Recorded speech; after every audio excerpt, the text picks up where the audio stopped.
Tanto el anime de Bokurano como su manga original, escrito e ilustrado por Mojiro Kito, son considerados hoy como auténticas obras de culto. Si no lo conocéis, podemos definirlo muy grosso modo y un poco incorrectamente, pero para que nos entendáis por dónde van los tiros, como una especie de mezcla entre Evangelion y Madoka Mágica, siendo anterior a esta última.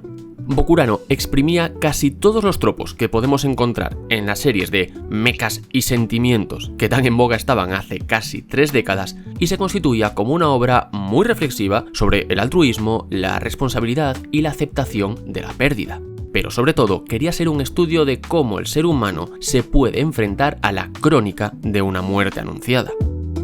Resumiendo mucho, una quincena de niños descubren que son los elegidos para pilotar un robot gigante todopoderoso, que es la única máquina capaz de salvar la Tierra de unos enemigos interdimensionales.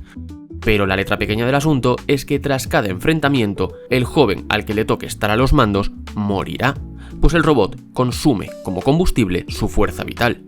El impacto emocional de la obra está por las nubes y la historia da pie a muchas reflexiones, filosofías de vida y sobre todo maneras de afrontar, negar o aceptar la tragedia. Esa tragedia ineludible que se les viene encima a todos esos niños. Pero había algo que no encajaba del todo. Los protagonistas de Bokurano tienen todos 12 años y no hay un solo momento en toda la historia en la que se comporten como alguien de su edad.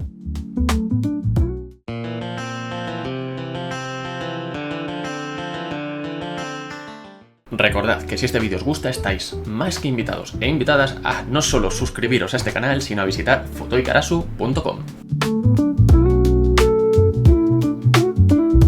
Vamos a partir de una idea que se suele considerar general. Escribir acerca de lo que no sabemos o no hemos vivido es, a priori, más complicado que hacerlo sobre algo que conocemos de primera mano. De hecho, esta es la primera excusa o justificación que solemos esgrimir cuando mangakas como Masashi Kishimoto o Ichiro Oda demuestran cierta torpeza para desarrollar personajes femeninos diversos.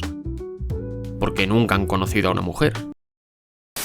Bromas aparte, y por otro lado, a la hora de construir un relato se supone que un narrador debe tener una capacidad empática para ponerse en la piel de quienes no son como él, porque Kratos no se parece a sus guionistas. Dediqué a la venganza y a matar a Mansalva. Estelle Bright tampoco, y por supuesto vamos a dar por hecho que Rance tampoco.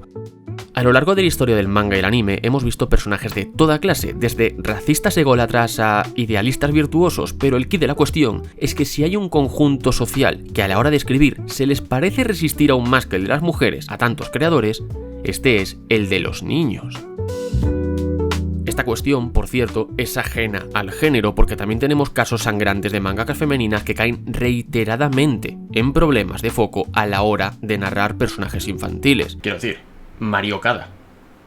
Te tengo fichada. Volviendo a Bokurano y bajo el aviso de ligerísimos spoilers sobre algunos personajes que no vamos a concretar y que realmente tampoco afectan a la hora de descubrir el final de su historia, pongámonos en situación.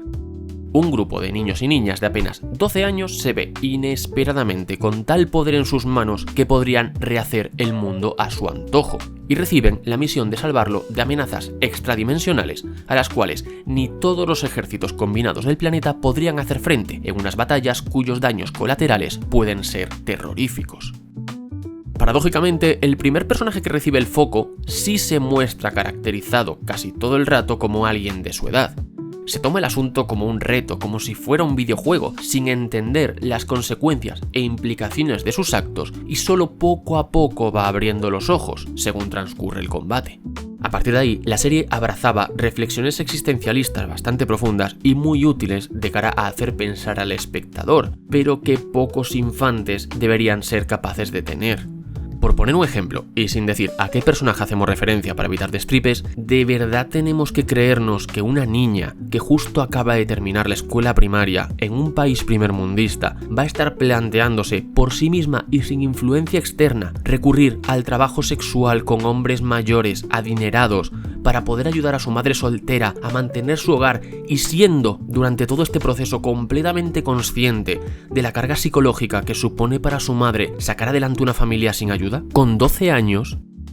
Y vale, hay niños que maduran antes que otros y que deben tomar más responsabilidad de la que toca, pero es que esta es una constante entre todos los protagonistas de Bokurano. Que no se nos malentienda, no es intención de este vídeo desprestigiar una serie que realmente tiene una historia dura, conmovedora y que está considerada con total merecimiento como obra de culto. Así que vamos a visitar una tendencia que en realidad parece bastante general. Podemos verla en Aku no Hana, en Erased, en Digimon Tamers en cierta medida y de manera muy exagerada en The Promised Neverland. Es muy sencillo encontrar en este mundillo obras serias o con ciertos atisbos de profundidad o complejidad en su discurso o guión, cuyo conjunto de personajes incluya niños con comportamientos y visiones que no les corresponden del todo.